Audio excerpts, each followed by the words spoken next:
I'm going to interview you. All right, go ahead. That works for me. And we are recording. I hope. We are here. It is time for Clubhouse Chatter. Here's the one, the only, Norm Ordez. That's right, the one and only Norm Ordez. So I've got with us the one and only Swannie, Jim Swanson. And if you don't know who Jim Swanson is, check out Netflix's The Battered Bastards of Baseball about the old Portland Mavericks. And I'll tell you, you know what, that was an awesome documentary. I've seen it probably 5 or 6 different times. And Swannie, good morning. Good morning, Norm. Nice and early calls for an old man like me. Perfect. Yes. How's Washington? What's that? I said, how's Washington this morning? Washington is kind of sunny here. It's nice. For October, yeah. Yeah, we hit like... I think they threw me out of Portland, so I got to stay in Washington now. Yeah. So, anyway. So you were with the Portland Mavericks 75 and 77, correct? Yes, I got hurt in 76, so I played 1 week. And you are, now you told me the other day that you still are the only left-handed catcher in baseball? Yes. That played? Baseball.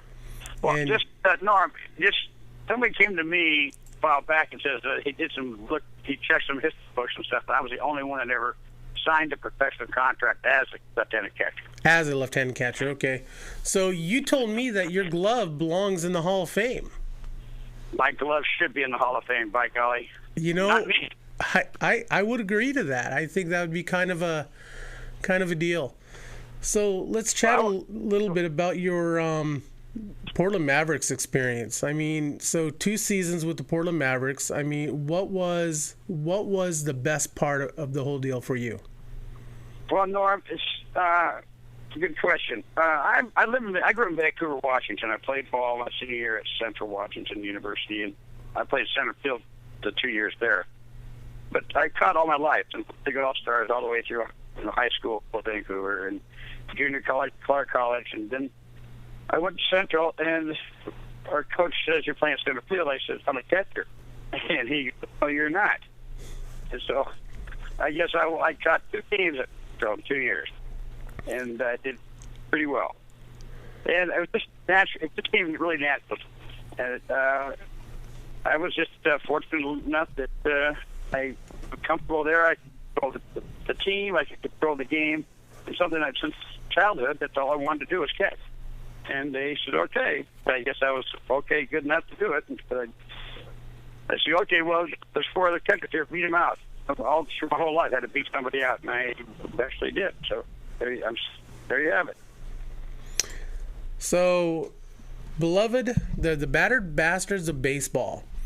So you, what was the premiere like in Portland? It was incredible, Norm. I didn't expect that. It took my son Tanner, which is now he's 32. That's old. I'm 61 now. I'm old, and he was kind of shocked. He's an assistant coach at University of Washington baseball now. Mm-hmm.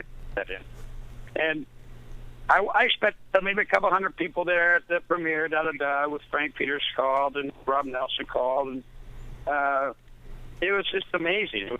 It was just amazing. It brought back a lot of memories. I saw a lot of people I didn't really recognize, and so which we should have name tags. You know what I'm saying? Yep.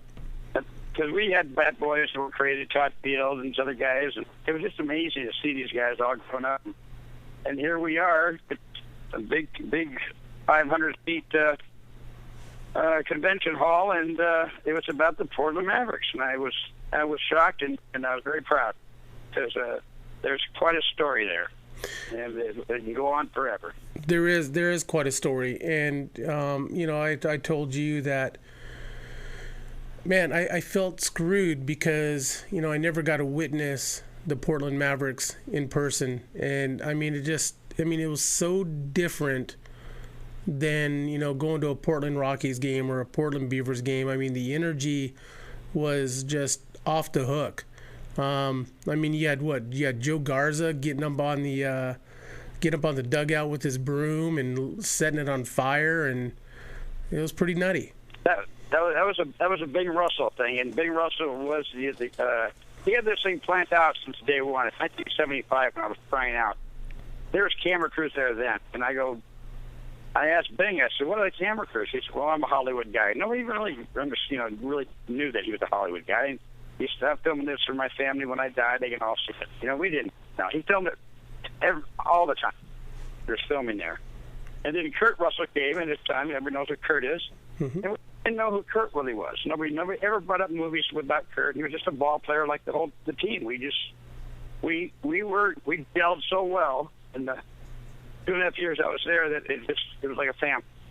Everybody knew their position, knew what they had to do, and it didn't hurt to have Frank Peters was my first manager. Yes, down in Portland, Oregon, Frank Peters. That's all I have to say. Yep. And Bing Russell, and then Collette. Steve Collette was my manager in '77. So I had two of the best managers. Well, I never thought they were managers, but I had two of the best guys. We all just gelled together. We all played together. It was just everything fit.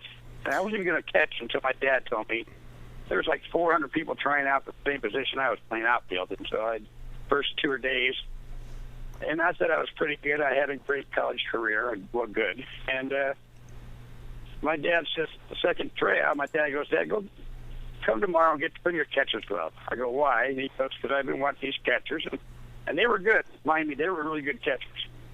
He says, I want you to try out the catcher. So I went next day, and I says to Frank and to Bing, I said, I'd like to try out for catcher also. So I caught like two exhibition games before that. Then Bing Russell came up to me and goes, you're left-handed. He didn't even know I was left-handed. He was watching me catch for 2 games. And I did pretty well, and Swannie, you're a Maverick. So there we go. How it began, how it finished. That's how it started. So it was a great experience. Great bunch of guys. You always have the camaraderie of, I don't get along with this guy, I don't get along with this guy. We get along, everybody, we're brothers. And we were out, played hard on the field, and played a lot harder off. You know what I mean? Yep. So Bing Russell. No signs, no rules. All right, go ahead. Bing Russell, you said Bing Russell was a Hollywood man. But Bing Russell also knew baseball. And talking with Frank, we chatted about him being one of the most knowledgeable men that knew baseball. I agree 100%, 1,000%. He knew everything there was about baseball, which surprised a lot of people, including me. And he was in the dugout all the time. He was in the clubhouse all the time. He was telling us this, telling us that. And we all listened to him. And not because he was the owner of the team, but he had knowledge about baseball. He knew the game. We didn't know his background, who he knew and what he did when he was younger. But we listened. And it was just a good fit group of guys. And if we ever get a motion picture that's going to come out, we hear it's going to be incredible. So much more to know about this team. Oh, definitely. And we're finding that out now as, we talk to, more guys, and hopefully down the road we talk to more of the old Portland Mavericks. And, there's crazy stories. Frank shared about, bus breaking down on the way to Boise, and you guys hitchhiking, finding your way to Boise. And he also told us a story of, what was it? So he played with 9 players one game. You guys had clinched a playoff berth, and he sent the bench up to the stands to drink beer with the fans. That's the truth. And we were kind of in shock for the first 2 or 3 weeks. It just kind of all fit. This is what we do. But then our main goal was to win games. That was our main thing. And we had no signs. We all had the knowledge physically, and we run them over. We hit and run. We had no signs. That's everybody coming to play on that team. It was a great experience for everybody. We've been shocked for the first 2 weeks. They says, well, this thing fits. We're winning. Let's just keep it going. And by the way, I was Frank's bodyguard too. I saved his life once. Did I tell you that story? No, he didn't. Oh, that's nice guy. Anyway, Bing Russell says, Swannie, I want you to be his bodyguard because, even the players want to kill him half the time. So, anyway, we were out one night at a social, that, social quotes. And our own players wanted to beat him. Ed Cervantes was one of the best players we ever had. He just didn't get along with Frank for well. He threw a chair at him once in a bar, and I told Frank to duck. I didn't move. I just told him to duck, and he ducked. And so Frank thinks I saved his life there. That's awesome. So Ben gave me $50 a month just to keep him alive, I guess. Nice. Yeah, I got to deal with Frank. I got to meet him up at the East Bank Saloon one of these days, and we're going to sit down and have lunch or dinner and just, pick his brain. But, what a great guy. Frank got me in the bar business after that, and so that's how I learned the restaurant business, and I did that for 30 years. And you had in Swanie's was the best sports bar in Seattle at one time for quite a while. It was rated 5 years in a row the #1 sports bar in the state of Washington. And the reason was because I get along with the players who were right at a bar right by the Kingdom, and I knew a lot of the guys played, and they'd like to come and see Swanie's because it's all basically a baseball sports bar, and it was a block and a half from the Kingdom, and eventually everybody here, all the players, it was 3/4 full of ball players after it was like a clubhouse. And all the fans were outside, lined up. It was crazy. I started comedy in 1982, the first comedy store in the Northwest, Comedy Underground. And that went crazy. And like Gary Seinfeld was our first comedian and couldn't sell him out. Nobody knew who he was. But we had a ball. And so we had the combination downstairs, the Comedy Underground, and then the sports bar upstairs. It was a perfect fit, knock on wood, that I got the chance to do that for so long. Still talk about it. So one more thing I asked, and Ellen DeGeneres played there 6 times. I asked her on a date once, and Norm, it didn't go well. Yeah, that's a bummer. But I didn't know. I would consider asking Ellen out on a date. I like Ellen. She was 24 years old then. So. Oh yeah. She's a great lady and funny, and it was teaching Sean. Tommy's in there doing his smoking stuff, and I got stories. I should write a book. So wants to write a book with me, I can get a hold of me. You should. I might be in jail, but what the hell? So give us one story of something that dealt with the Portland Mavericks that maybe nobody has heard or that just people don't know of. You got to get me, Norm. So many. Did you hear? We decided to put a loudspeaker on our bus. Did you hear about that story? We put big loudspeakers on our bus in '77. And just for recognition, we're going into towns. And I talked to Bing about it. It's a great idea. We got our old school bus, and we put 2 big speakers and a microphone inside the bus. And we always had to go into towns early through Boise, through Eugene, small little towns. At about noon, we were having lunch. We had to go early, get right through the towns. And here's me on the microphone. Walk up to your daughters. The bad Portland Mavericks are in town. Here's what we're playing. PR. All PR for Bing Russell. And he loved the idea. So we just went through the small little towns, said little stories like that, and we packed every we were at, so people could come and just boo us. And we loved every bit of it. We, like I say, we knew the game, we knew how to play the game, and they had quite an eye for ball players and talent, and for people to mix together. And we all mixed. There was never a problem, except for Reggie Thomas at one time. Now, he's missing. Pardon me? He's missing, correct? He's living? Well, he's missing. Nobody knows where he's at? Oh, this story is that, he's in L.A. and he kind of got some gangs, and hate to say it, but nobody's heard from him. So he might be in the good Lord's hands right now. Huh. I hope he has all the bullets out of his gun when he's up there. So he actually pulled a gun on Frank one time, didn't he? I was right there, yeah. And I was in the starting lineup leading off. Because Reggie wouldn't take the tarps out. He wouldn't do anything because Reggie was Reggie. We loved him dearly. What talent he had. And so Frank just crossed his name out and put my name on the top. I was leading off.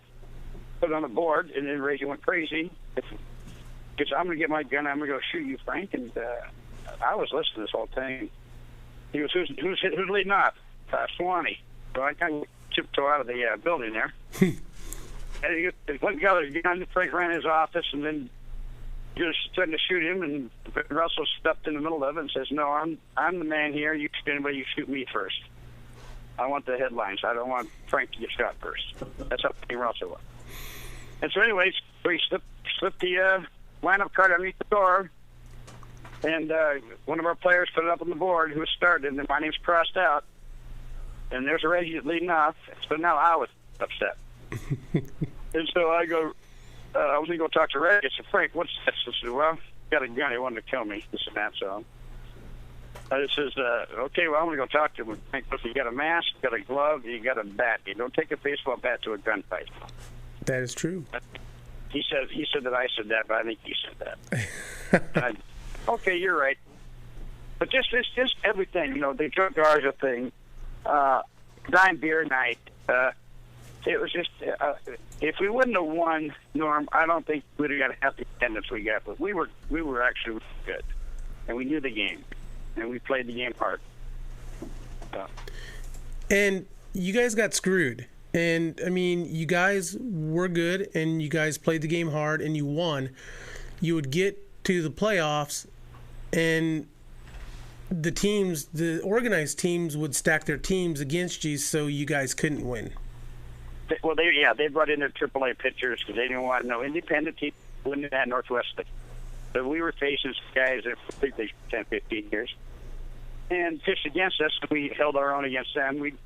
Championship game in Portland, we left, I think, 12 guys on base. We lost 4-3. This person I met there was Dave Henderson. He played for the Mariners, what everyone else can do, and we became today really good friends. And he still brings that up in my bars. He came out of the bars all the time and brought that up. And one thing, he hit a home run out Jim Bowden in a playoff game, and it went over the stadium, it's a big stadium, bounced against that bar across the street we used to drink at. Here he comes around third base with a knuckleball, because that's all Jim threw was knuckleballs. And I see Bowden walk at the home plate, and then the Hindu's walking around there, running around the third base, coming to home plate. And I said, "What is Bowden doing?" So I'm catching him, and I set my foot in front of the plate, and I pushed Bowden with the chest. I said, "What are you doing?" He had his hand out. I was going to shake Dave Henderson's hand. I said, "What? You're a Maverick. What do you think you're doing? He's hit a ball 450 feet off you. You're going to take his hand?" He said, "Well, I played with Mickey Mantle, Yogi Berra, everybody, Roger Merritt. I never seen them hit a home run that far. And I swear to God, I pushed him so hard, almost knocked him over." I said, "You're a Maverick. You don't act like a Maverick that way." So, I said, when Hindu's coming to me all the time, he still brings that up in front of everybody. Right, he was tough. So he was an 18-year-old kid at the time. Wow. So now, out of the Portland Mavericks, so you've got Todd Fields, the bat boy, who's now an award-winning director. Correct. And you've got Booten and Nelson invented... Oh, wait a minute. Norm, what did you just say? I said Booten? Jim Bouton. You said Booten. Okay, that's it. You're grounded. Go ahead. All right, so Bouton and Nelson came up with Big League Chew, and you were kind of involved with that a little bit, but you weren't. Kind of. Yeah. You want to hear that story? Absolutely. We're sitting in a bullpen one day, and to this day, Rob Nelson denies I was even there. I heard the whole story. He laughs, always laughs at me. And he was our Ivy League guy, the smart guy. He didn't like cigarettes. He all smoked in the dugout. Spit tobacco on Rob's shoes. And he wanted to invent something because he's the Ivy League guy. And so he invented this stuff. So he came to the dugout, the bullpen. There was Bouton, myself, and him in the bullpen. He said, "Guys, I got to clear that guy." I went home. I got a bunch of bubble gum. I chopped it up in the oven. And I'm going to make stringy bubble gum. And we're going to call it something, Big League Mav. He didn't have to chew on there. He said, "We all put in $5,000. We get a patent, and we're going to run with it." So we all put in $5,000. So he looked at Bouton. Bouton goes, "Well, let's talk a little more about it." He looked at me. I shook my head. I go, "Are you crazy? That's the stupidest thing I've ever heard in my life." And so those guys did it together, not me. $7,500 each of them guys. And me, I'm just laughing at them. Well, to this day, they sell it to me for $80,000 million. After that, Big League Chew. And every Christmas, I get a big package from Rob Nelson. here's what you made last Christmas. Honey, have a nice Christmas. Give me a box of Big League too. But he and I are dear friends. We talk a lot. But he wrote that in pretty good on me. So, yep, I said, no, that was the first thing I ever heard. So, there you have it. 5 years of college, and I'm still stupid.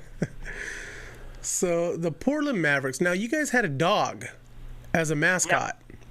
Yes, we did. And so, I was reading the story about... So, would you like to tell the story about the dog? Well, Ben McDonald was our pitcher, and he brought his own dog. Gosh, I forgot. I can't remember the dog's. We called the dog. You remember the dog's name? I don't remember the dog's name. Gosh, dang it.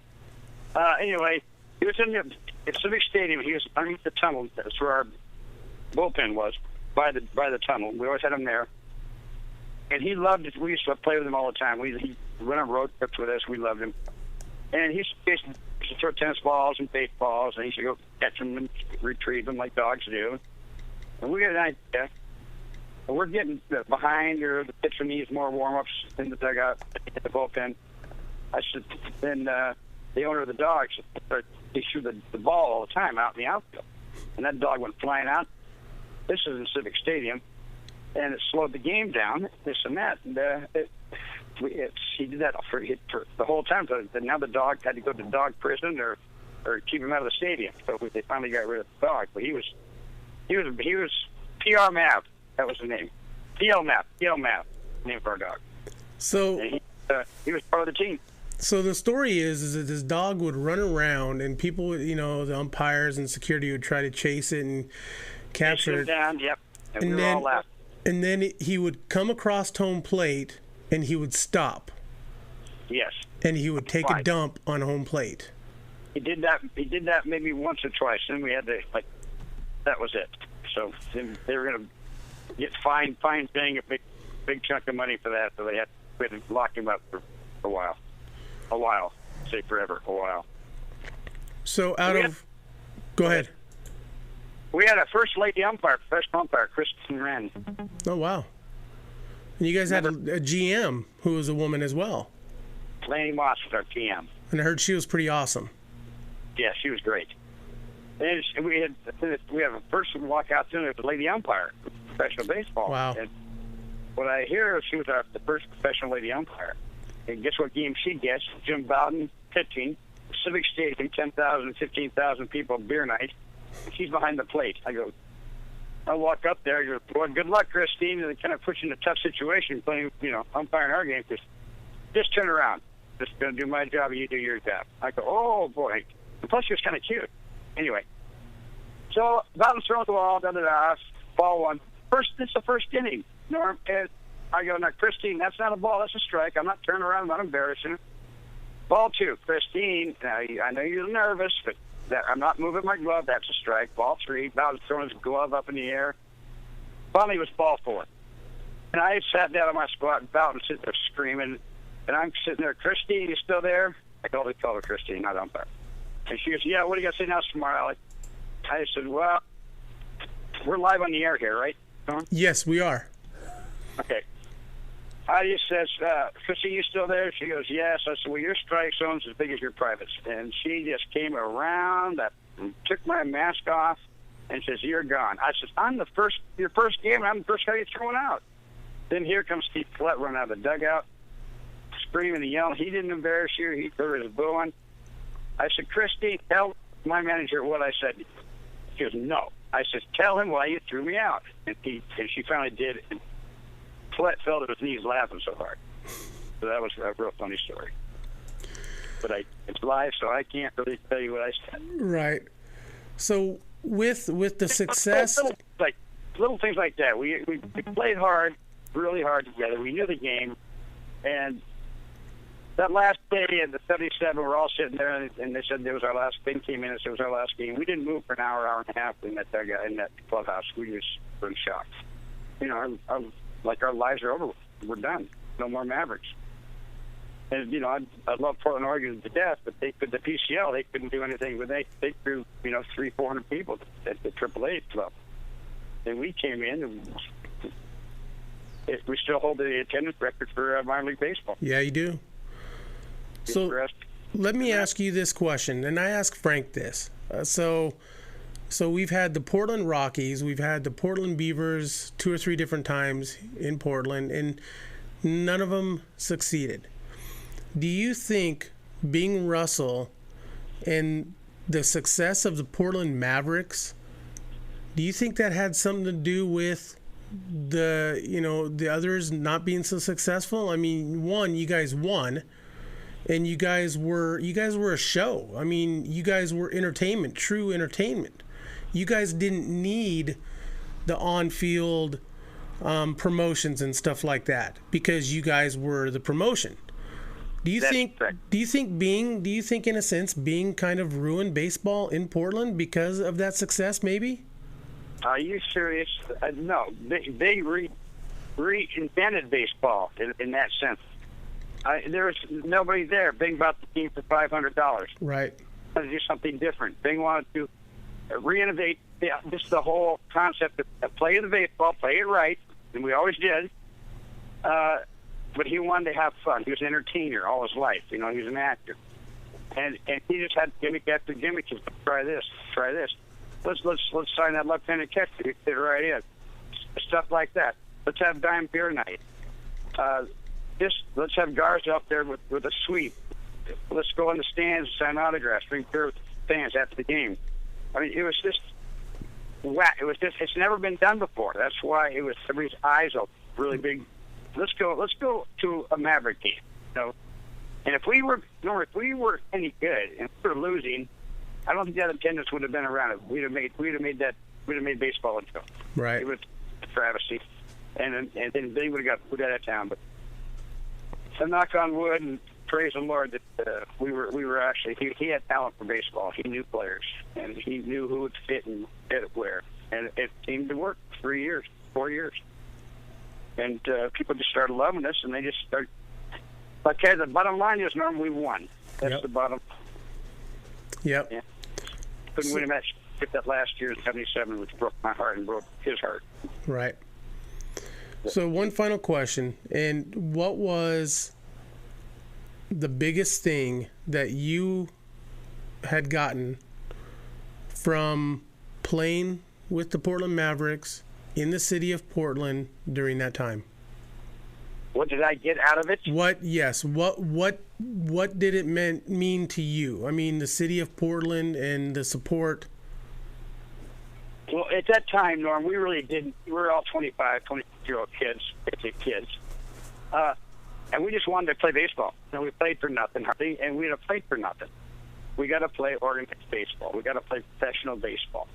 And we took that not lightly at all. And the people, when we left that in '77, to this day, I'm still in contact with over half the players I played with. It was stamped.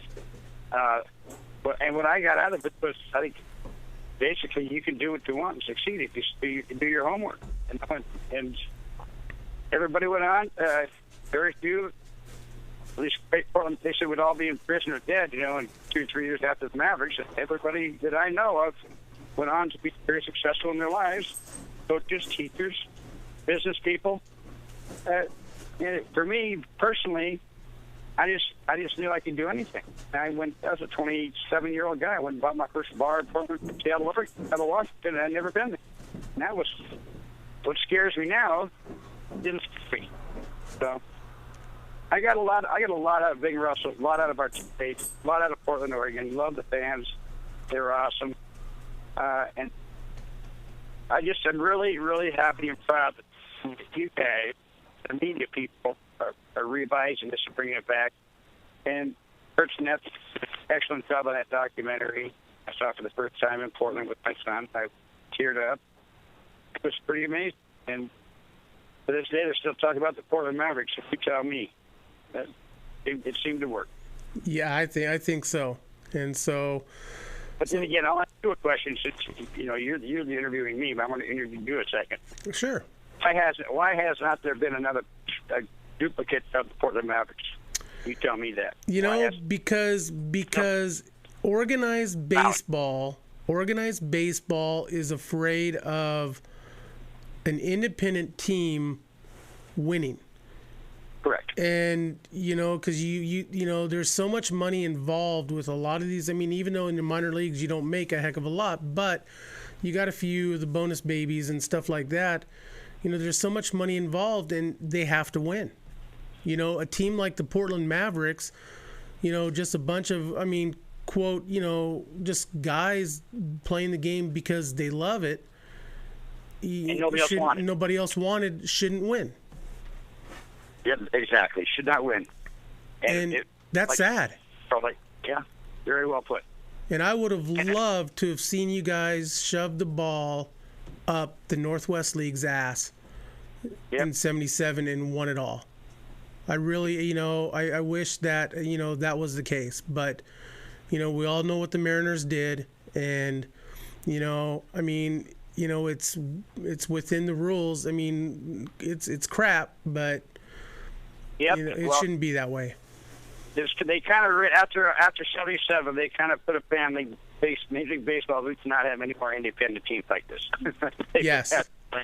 And I think there's only been a couple since then. I mean, there isn't now, but I know early '90s there was a couple in the Cal League, but they didn't last. They maybe lasted a season or two, but they didn't last very long either.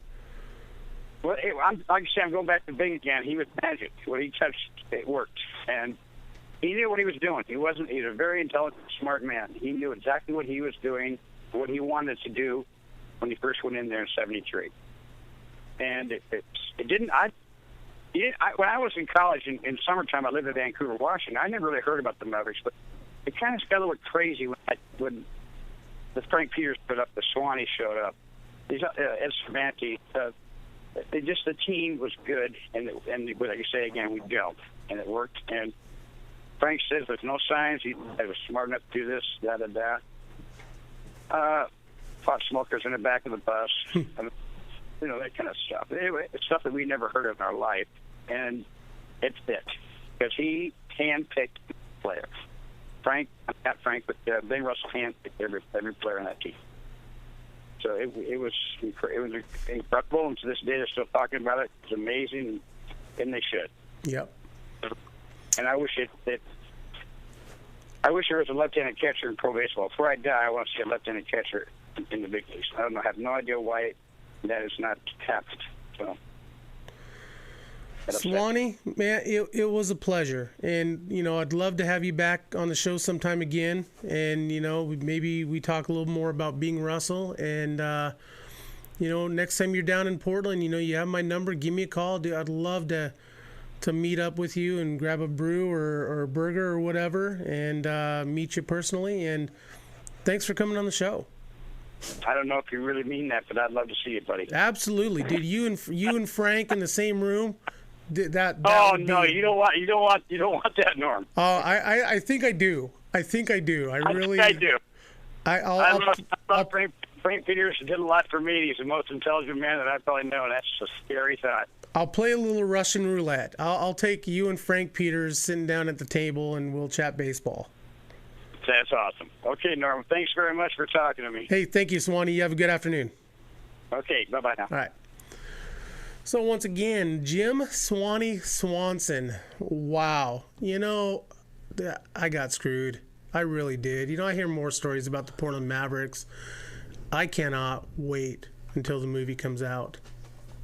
It'll be good. If you haven't watched Netflix's Battered Bastards of Baseball, do so. I'll tell you, I'm going to go home and probably watch it again today. I mean, you hear stories like that, and it's so different. It's just, everybody, and myself working in minor league baseball, you get a part of the team who's kind of loose, but the other guys are pretty tight. They're wound tight, and it's about getting to the big leagues. And these guys, that was their dream, but they just didn't care. They wanted to play baseball. That's what it was all about. And they were good. The Portland Mavericks were good, and they should have won a couple of championships. Well, somebody tried to skirt the rules a little bit, and they did, and try to put a kibosh on it. They did. The MLB seemed to have done it right, I guess. So I'm Norm. This is producer Brian. Our sponsors are Proper Cuts Barbershop on Baker. Go see Carlos and the boys. They might give you a couple bucks off. We are part of the 980 Know-It-All crew and www.980knowitall.com. Check out baseballisms.com. Type in Clubhouse Chatter on your purchase and you get 15% off. We're sponsored by Base by Pros, Mitch Canham, his dad Mark Canham with MDM Design, baseballdudes.com, Chris Gazelle up there in Vancouver, Washington. We stream every Sunday, every time we do shows, www.yamhilltoday.com. Once again, I'm Norm. That's producer Brian. We've got Jim Wolford, former Kansas City Royals infielder, coming up at 9:30, and he's going to talk Kansas City Royal baseball. Thank you for listening.